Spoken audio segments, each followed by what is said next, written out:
السلام علیکم ورحمۃ اللہ وبرکاتہ۔ الحمد للہ رب العالمین وصلی اللہ وسلم علی نبینا محمد وعلی آلہ وصحبہ اجمعین ومن تبعہ بإحسان الی یوم الدین، اما بعد۔ امیر اجلاس، امیر مرکزی جمعیت اہل حدیث ہند، جو اس اہم پروگرام میں شرکت کے لیے دہلی سے چل کر نہیں بلکہ اڑ کر آئے ہیں، تو ہم سب کو شکر گزار ہونا چاہیے امیر محترم کی اس کرم فرمائی کا۔ اسی طرح سے معزز علماء اور بھائیوں اور بہنوں،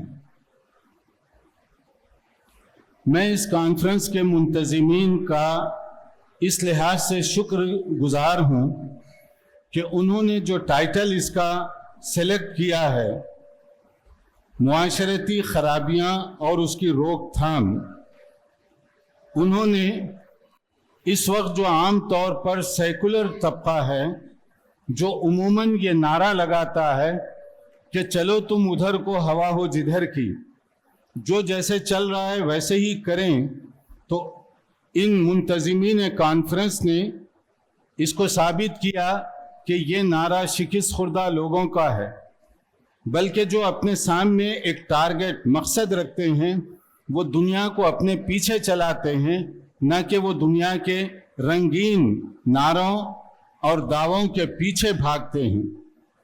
یہی انبیاء کرام علیہم الصلاۃ والسلام کا اسلوب تھا۔ انبیاء کا اسلوب کیا تھا، اس کو سمجھنے سے پہلے ہم جہاں اس وقت ٹھہرے ہوئے ہیں، معاشرے میں جو بہت ساری کمزوریوں کا ذکر کیا گیا، میں چاہتا ہوں کہ اپنی گفتگو، بلا شک و شبہ یہ کمزور پہلو تو ہیں ہی، مگر کچھ خوبصورت پہلو بھی ہیں، پازیٹیو چیزیں بھی یہاں پر موجود ہیں۔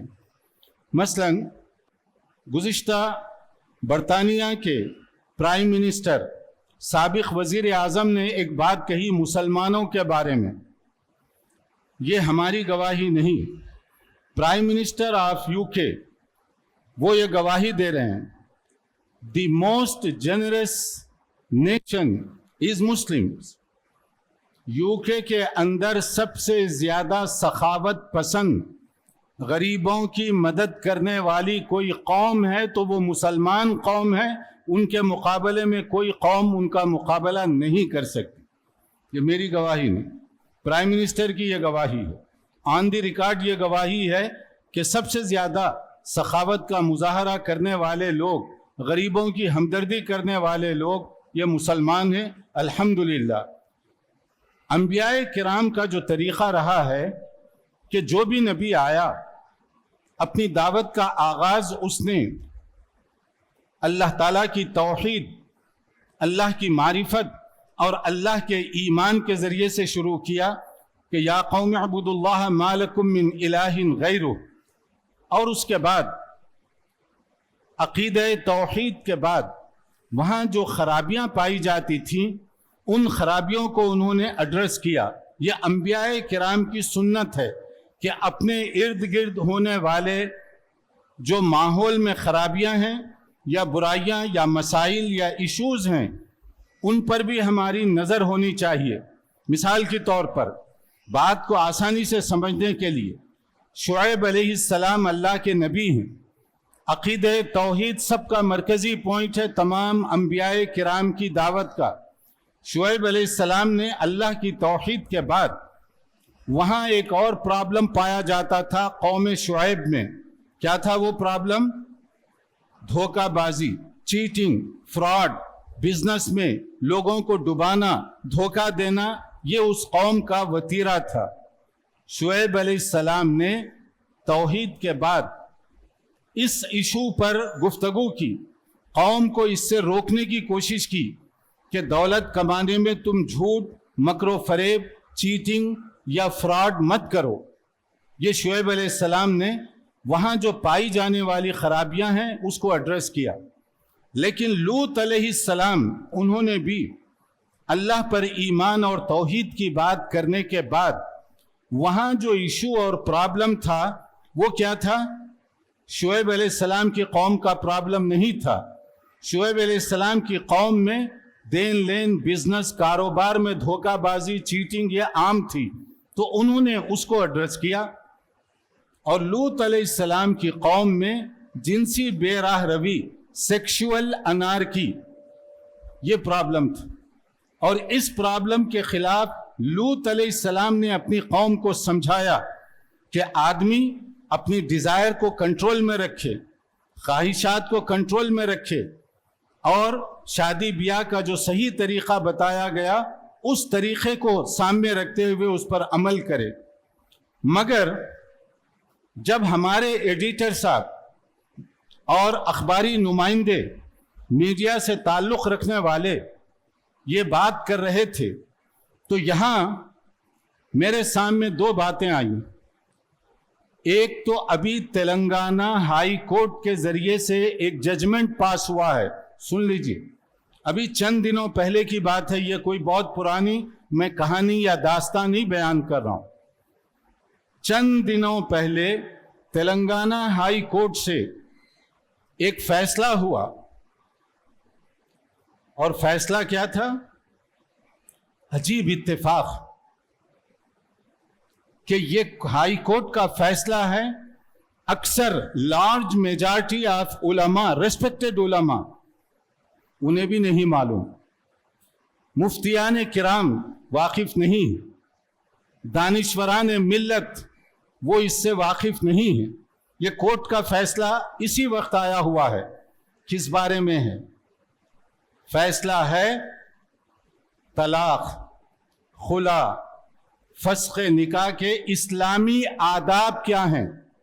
پھر ایک بار سن لیجیے، یہ ہائی کورٹ کا فیصلہ ہے، مولوی صاحب کی درس کی بات میں نہیں کر رہا ہوں، یا مفتی صاحب کے آفس سے جاری ہونے والے فتوے کی بات نہیں.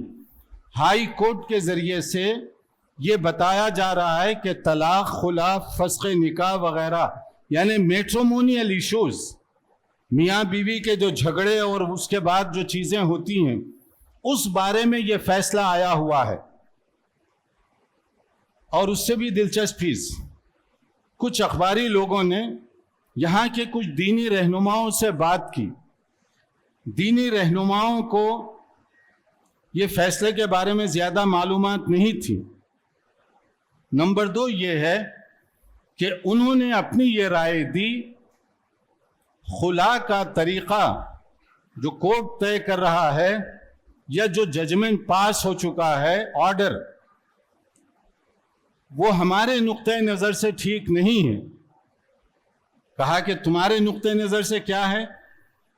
خاتون کو ابھی بتایا گیا کہ اسے خلا کا حق ہم کہتے ہیں ہے نا، لیکن ابھی میں جب آ رہا تھا بارکس سے ہی تو یہاں کے جو واقعات ہیں ان میں سے کچھ کے بارے میں بتایا گیا، 1-2 نہیں، 10-20 لوکل ایسے ایشوز ہیں. عورت چاہتی ہے کہ اسلام کا دیا ہوا حق استعمال کرے. ہم سب اگری کرتے ہیں کہ خلا اس کا حق ہے، اور اگر لینے کے لیے عورت جائے، شوہر مخالف، سسرال مخالف، مولوی صاحب مخالف، مفتی صاحب مخالف، قرآن میں وہ فیصلہ کیا گیا، دین میں اس کے لیے حق دیا گیا. سوال یہ ہے، کیا میں، آپ، گھر کے ذمہ دار وہ فیصلہ تسلیم کرتے ہیں؟ یا اللہ نے جو حق دیا ہے کیا ہم بھی وہ حق تسلیم کر رہے ہیں؟ اگر ہم حق تسلیم کرتے تو ہائی کورٹ میں یہ فیصلے کی ضرورت ہی نہیں پیش آتی. ہائی کورٹ میں فیصلہ یہ کیا گیا کس لیے؟ یہ ہمارے لیے غور طلب ہے، کیونکہ یہاں پر بہت سارے رہنما اور علماء بیٹھے ہوئے ہیں. میں چاہتا ہوں کہ اس سلسلے میں وہ توجہ بھی دیں کہ یہ فیصلہ کیوں آیا یہاں پر. اس لیے کہ ایک خاتون، اسے کسی نے خلا کا فیصلہ کر دیا، شوہر کہتا ہے میں نہیں مانتا. اب مولوی صاحب کے پاس کوئی پاور آف امپلیمنٹیشن، قوت نافذہ تو نہیں ہے. وہ کیسے نافذ کریں گے یہ خلا کا جو آپ نے فتویٰ دیا ہے؟ اب شوہر کوئی غیر مسلم شوہر نہیں ہے، یہ مسلمانوں کی شادی کی میں بات کر رہا ہوں، اور ابھی جو ہوا شوہر صاحب ہائی کورٹ میں چلے گئے کہ یہ میری بیوی ہے۔ اب آپ ذرا سوچئے، کورٹ کا فیصلہ مسلم شوہر کی درخواست پٹیشن پر، اور اس کا ڈیفینڈر یعنی مدعی اور مدعا علیہ دونوں مسلمان شوہر مسلمان بیوی، اس کے بعد کورٹ نے جو فیصلہ کیا وہ چشم کشا ہے یہاں پر جو ذمہ داران ہیں ان کے لیے۔ کورٹ کے فیصلے میں یہ لکھا ہوا ہے،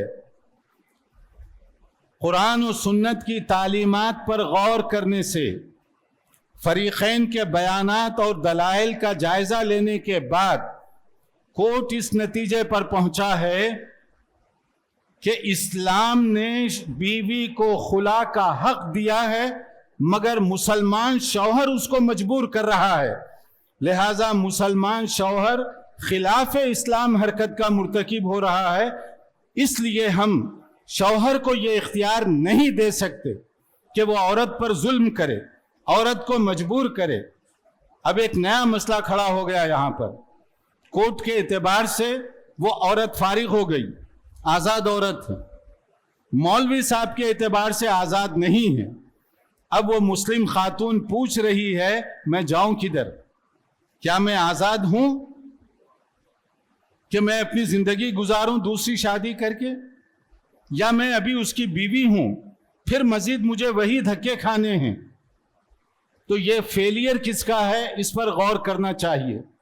مگر ہمارے بہت سارے لوگ ان چیزوں پر زیادہ توجہ تک نہیں دیتے، اس لیے میں ایک مثال دے رہا ہوں۔ ابھی یہ آن گوئنگ ایشو ہے، اب اللہ جانے آگے کیا ہوگا اس بارے میں۔ بہرحال رسول اکرم صلی اللہ علیہ وسلم رحمت للعالمین بنا کر بھیجے گئے، وما ارسلناک الا رحمت للعالمین، آپ کو اللہ نے رحمت بنایا۔ یہ رحمت کا اثر آپ کی تشریف آوری نور ہے، اجالا، روشنی پھیلی۔ کہاں؟ کیا عرب دنیا میں ہمارے نبی صلی اللہ علیہ وسلم جب تشریف لائے اس وقت چاند سورج میں روشنی نہیں تھی؟ قرآن کہہ رہا ہے وہ گمراہی کا زمانہ تھا، تاریکیوں میں لوگ ڈوبے ہوئے تھے، ڈارکنس کا زمانہ تھا۔ کون سا اندھیرا تھا وہ؟ سورج چاند میں روشنی تھی اس وقت بھی، اس میں چمک دمک تھی اس وقت بھی۔ تو کون سی روشنی جس کا ذکر کیا گیا؟ رسول اکرم صلی اللہ علیہ وسلم کی جو تعلیمات ہیں وہ روشنی ہے، وہ اجالا ہے۔ اس کو اپنانے کی وجہ سے جو فائدہ ہوا وہ سیرت کی کتابوں میں آپ پڑھ سکتے ہیں، بہت تفصیلی وہ ایک داستان ہے، میں اس وقت اس تفصیل میں نہیں جا سکتا۔ صرف یہ میں خلاصہ بتا دوں کہ عقیدے کے مسئلے میں 360 بتوں کی پوجا اور پرستش مکے کے لوگ کیا کرتے تھے۔ کیا مطلب؟ ہر آنے والی صبح ایک نئے معبود کی تلاش ہوا کرتی تھی۔ ہمارے نبی صلی اللہ علیہ وسلم کی نورانی تعلیمات کا یہ اثر ہوا، انسان کی پیشانی اتنی محترم، اتنی مقدس ہے کہ وہ ایک اللہ وحدہ لا شریک کے علاوہ کسی اور کے آگے جھک نہیں سکتی۔ اور پھر ہر ایک کے حقوق دیے گئے، شوہر کا حق، بیوی کا حق، والدین کا حق، اولاد کا حق، پڑوسی کا حق، اور آپ کے ساتھ زندگی گزارنے والے غیر مسلموں کے حقوق اسلامی طور پر ان کے لیے بتائے گئے۔ اگر آج ہم چاہتے ہیں کہ وہ نورانی تعلیمات جس کا تعلق انسانوں کے حقوق کے ساتھ ہے، ہم بھی اس کو عملی طور پر تسلیم کریں۔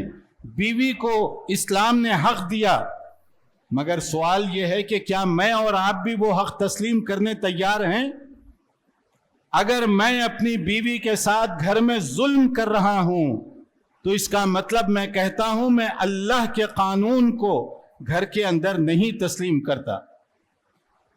اور اگر ایک مسلمان بیوی شوہر کے حقوق کو نہیں مانتی، وہ کہہ رہی ہے کہ میں نبی صلی اللہ علیہ وسلم کی سنت اور سیرت کو اپنے شوہر کے بارے میں جو حقوق ہیں وہ دینے کے لیے تیار نہیں، میں آپ کی سیرت اور آپ کی سنت پر گھر میں عمل نہیں کروں گی، والدین کو جو حق دیا گیا اولاد تسلیم کرنے تیار ہے؟ اسی علاقے میں جہاں یہ پروگرام ہو رہا ہے، کیا یہ حقیقت نہیں؟ اولڈ پیپل ہاؤس بنے ہوئے ہیں یہاں پر. آپ نے غور کیا اولڈ پیپل ہاؤس کا مطلب کیا ہے؟ باپ جو اپنی پوری زندگی اولاد کے لیے نچوڑ کر رکھتا ہے، وہ جب بوڑھا ہو جائے تو آپ لے جا کر وہ ہاسٹل میں رکھتے ہیں اپنے باپ کو. آپ کا باپ آپ کے لیے بوجھ، کہتے ہیں کہ اس کی وجہ سے خلل ہو رہا ہے، ہم اس خلل کو برداشت نہیں کرتے. اور اسی طرح بوڑھی ماں ہیں، کیا کچھ اپنی اولاد کے لیے وہ جتن نہیں کرتی، لیکن جب بوڑھی ہو جاتی ہے تو پھر اسے اولاد پوچھنے کے لیے تیار نہیں ہے. ایسے ہی والدین کے ذمے اولاد کے جو حقوق ہیں، کیا ہم وہ دینے کے لیے تیار ہیں؟ ایک میں سمپل مثال دیتا ہوں صرف یہاں کی. ہمارے بچے، مسلمان بچوں کی میں بات کر رہا ہوں، یہاں کی یونیورسٹیز اور کالجز کی میں بات کر رہا ہوں، یہ فٹ پاتی لوگ نہیں. کالجز اور یونیورسٹی میں آج کل ڈرگز کا فتنہ بڑا تیزی سے پھیل رہا ہے، نشہ آور چیزیں، مخدرات. یہ کالج اور یونیورسٹی میں مسلم نوجوانوں کو، بیٹے اور بیٹیاں دونوں، بیٹیاں بھی شکار ہو رہی ہیں یہ نشہ آور چیزوں کا. کبھی آپ نے چیک کیا آپ کا بیٹا یا آپ کی بیٹی کن عادات میں ملوث ہو رہی ہے اور پھر اس کی تباہی کس شکل میں آ رہی ہے؟ آپ اپنے گھر تشریف لے جاتے ہیں، شوہر کے ہاتھ میں ایک موبائل، بیوی کے ہاتھ میں دوسرا موبائل، دونوں ایک کمرے میں بیٹھے ہوئے ہیں، اور بیوی کو پتہ نہیں کہ شوہر صاحب بھی گھر میں ہیں. 10 منٹ گزر گئے دونوں کو ایک ہی کمرے میں، 15 منٹ گزر گئے، گھنٹہ گزر گیا، ایک جملے کا تبادلہ دونوں میں نہیں ہوا. وہ اپنے موبائل پر مصروف، یہ اپنے موبائل پر مصروف، بیٹھے گھر میں ہیں. اور اسی طرح اولاد، ان کے اپنے ہاتھوں میں الگ الگ موبائل ہے. ایک گھر میں رہتے ہوئے اتنی دوری، ایک گھر میں رہتے ہوئے اتنی اجنبیت ہمارے درمیان پیدا ہو گئی. اور ایسے ہی کبھی آپ نے خیال کیا کہ جو آپ کا گھر ہے یا یہ شادی خانہ، اس کے پڑوس میں کچھ غریب لوگ بھی رہتے ہیں؟ کبھی آپ نے کوشش کی، آپ جب کھانے پر اپنے مہمانوں کو، معزز مہمانوں کو عزت اور تکریم کے ساتھ لا کر ٹیبل پر بٹھاتے ہیں، کیا ہی اچھا ہو اس کے ارد گرد رہنے والا غریب، اس کو بھی اسی عزت کے ساتھ لا کر ٹیبل پر بٹھا کر کھلائیے. کیا وہ انسان نہیں ہے؟ کیا وہ ایک مرتبہ آپ کے ٹیبل پر بیٹھ کر کھانا کھانے کا حقدار نہیں ہے؟ آپ پیٹ بھروں کو تو بلا رہے ہیں، کبھی ایسے غریبوں کو بھی عزت و احترام کے ساتھ کبھی بلا کر بٹھائیے. اور سوچئے، اگر آپ کی بیٹی کی شادی ہو رہی ہے، آپ کسی غریب بیٹی کی بھی شادی کا انتظام اسی کے ساتھ کر دیں، یا کم سے کم جیسے اپنے گھر والوں کے لیے کپڑوں کا آپ انتظام کرواتے ہیں، کسی غریب جو کام والی ہے، جو قریب میں رہنے والی ہے، اس عورت کے بھی اگر 1-2 بچے ہیں تو اپنے بچوں کے ساتھ انہیں بھی ایک نیا جوڑا لے کر دے دیجئے. کیا معلوم کہ وہ کپڑے پہن کر اس کے دل سے جو دعائیں نکلے گی، آپ کی بیٹی ہمیشہ سکھ کے ساتھ سکون کی زندگی گزار سکتی ہے. اور اگر کسی غریب کو آپ کبھی ایک نیا جوڑا اپنے بیٹوں کی طرح لے کر دے دیتے ہیں، وہ نیا کپڑا پہن کر اس غریب کے چہرے پر جو خوشی آئے گی اور پھر وہ جو دعا دے گا، کیا معلوم کہ آپ کی زندگی اللہ تعالیٰ ان دعاؤں کے نتیجے میں پھیر دے، آپ کی مصیبتیں اس کی وجہ سے ٹل جائیں. کبھی ایسے بھی کوشش کیجئے، آپ کے گھر ولیمے کی دعوت ہو تو اپنے علاقے کے کچھ غریب تنگ دست لوگوں کو باقاعدہ رقعہ دے کر بلائیے، جا کر انہیں بھی بلائیے.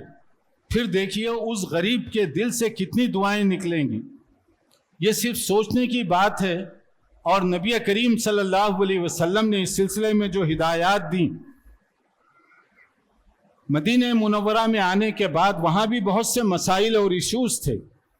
عبداللہ بن سلام رضی اللہ عنہ فرماتے ہیں، میں نے آپ کے ذریعے سے نبی صلی اللہ علیہ وسلم کی جو پہلی بات سنی مدینے میں وہ کیا تھی؟ ایھا الناس افشوا السلام واطعموا الطعام وصلوا الارحام وصلوا باللیل والناس نیام تدخلوا الجنۃ بسلام. پہلی بات نبی صلی اللہ علیہ وسلم کی مدینہ منورہ میں میں نے سنی کہ لوگوں سلام کو عام کرو، سلام کو عام کرو. یہ نبی کی تعلیمات. ہمارا طریقہ کیا ہے؟ مسجد میں آپ جا رہے ہیں، ایک ہی مسجد میں ایک ہی خاندان کے دو افراد، وہ اس کو دیکھ کر اپنا چہرہ ادھر گھما رہا ہے اور وہ اس کو دیکھ کر اپنا چہرہ دوسری طرف پھیر رہا ہے، کہیں سلام نہ کرنا پڑ جائے. کیا یہ حقیقت ہے یا نہیں؟ ایک مسجد میں نماز پڑھنے کے باوجود خاندان کے دو افراد سلام ایک دوسرے کو کرنے کے لیے تیار نہیں. اور ہمارے نبی کی نورانی تعلیمات تو یہ کہہ رہی ہے، سلام اسے بھی کیجئے جسے آپ پہچانتے ہوں، سلام اسے بھی کیجئے جسے آپ نہیں پہچانتے. کھانا کھلائیے ضرورت مندوں کو اور صلہ رحمی کیجئے. صلہ رحمی، رشتوں کو کاٹنا بڑا آسان ہوتا ہے، جوڑنا بہت مشکل ہوتا ہے. کیا اسی شہر میں ایسے رشتہ دار نہیں؟ بھائی سے کٹا ہوا ہے، بھائی بہن سے جدا ہے، برسا برس گزر گئے، سگا بھائی بہن کی صورت دیکھنے کے لیے تیار نہیں، قریبی رشتہ دار ایک دوسرے کی وزٹ کرنے کے لیے تیار نہیں ہیں. اسی شہر میں اللہ نے حق دیا ہے عورتوں کا وراثت میں، میں اور آپ بھی دینا چاہتے ہیں. کیا یہیں پر اسی شہر میں ایسے کیسز نہیں ہیں جہاں بھائی کے خلاف کیس داخل کیا ہے کہ وراثت کا میرا حق مار دیا گیا یا خواتین کا حق مار دیا گیا؟ اللہ نے حق مقرر کر دیا مگر میں اور آپ وہ حق دینے کے لیے تیار نہیں ہیں. تو پھر آپ بتائیے اسلام کی برکت کہاں سے آئے گی؟ یہ وہ خرابیاں ہیں جو ہمارے معاشرے میں بہت بری طرح سے رائج ہو چکی ہیں. اس کو دور کرنے کی ضرورت ہے. بہت ساری باتیں ہم شاید کتابی طور پر جانتے ہیں. میں صرف آپ بھائیوں کی توجہ اس جانب مبذول کروانا چاہتا ہوں کہ عملی طور پر بھی ہم قرآن کے حاملین میں شامل ہونے کی کوشش کریں، سیرت اور سنت کو دل و دماغ سے اپنانے والے بنیں، چاہے وہ اپنے نفس پر کتنا ہی گراں کیوں نہ گزرتا ہو. اور یہی جنت حاصل کرنے کا طریقہ ہے. یا ایھا الذین آمنوا قوا انفسکم واہلیکم نارا، کہ تم جنت کو حاصل کرو. لیکن کیسے؟ اپنے آپ کو اور اپنے اہل و عیال کو جہنم کی آگ سے بچاؤ. جہنم کی آگ سے کیسے بچائیں گے؟ سیرت کو عملی زندگی میں اپنا کر، سنت کے مطابق زندگی بسر کر کے ہم اگر کوشش کریں تو یہاں پر بھی وہ روشنی، وہ اجالا، اس کو عام کیا جا سکتا ہے. جن چیزوں سے شریعت میں منع کیا گیا ان سے ہمیں باز آنے کی ضرورت ہے، ورنہ لیکچر کے طور پر، باتوں کے طور پر تو بہت ساری باتیں کہی جا سکتی ہیں، مگر عملی طور پر ہمیں کوشش کرنی چاہیے کہ سیرت اور سنت کے ہم خود پیغمبر بنیں، ہم خود لوگوں تک اس کو پرچار کرنے والے بنیں. جزاکم اللہ خیراً. مرسی ٹی وی کے مزید ویڈیوز کے لیے ہمارے چینل کو سبسکرائب کریں اور بیل آئیکن کو کلک کرنا نہ بھولیں. جزاک اللہ خیر. مرسی ٹی وی، پیغام رحمت.